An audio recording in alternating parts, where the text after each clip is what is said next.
The reduction in the number of tourists coming to Namibia means that the jobs of 700 community game guards and rhino rangers are at stake.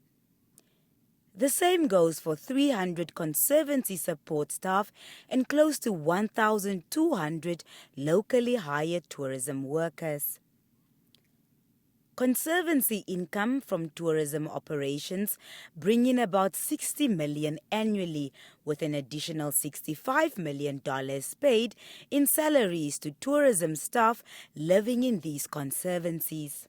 Namibia's 30-year effort to build its communal conservancy program is under serious threat, says the Minister of Environment, Forestry and Tourism, Bohamba Shifeta. Our wildlife provides an important contribution to the country's economy. Namibia's tourism is highly dependent on wildlife and represents one of our economic pillars in the country. Wildlife therefore contributes significantly to the livelihood of the local communities, especially in rural areas. The fact that the country conserves its biodiversity and is serious about the economic development of rural areas and the well-being and participation of local communities is worthy of praise. The Embassy of the Federal Republic of Germany says Namibia is a role model when it comes to the protection and sustainable management of its natural resources. To save Namibia's conservancy efforts, the German government mobilized $250 million. Alan Goals is the charge d'affaires at the Embassy of the Federal Republic of Germany.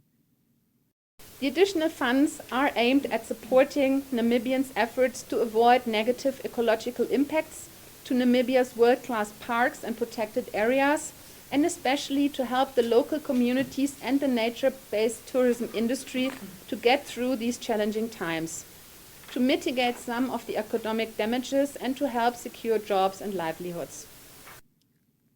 Of the 250 million, 96 million is earmarked to mitigate the economic losses suffered by the conservation and tourism sector. 77 million is earmarked for measures which aid national parks and protected areas to minimize the detrimental ecological and economic impacts of COVID-19. The remaining 77 million will be directed towards the Kavango-Zambezi Transfrontier Conservation Area, also impacted by the pandemic.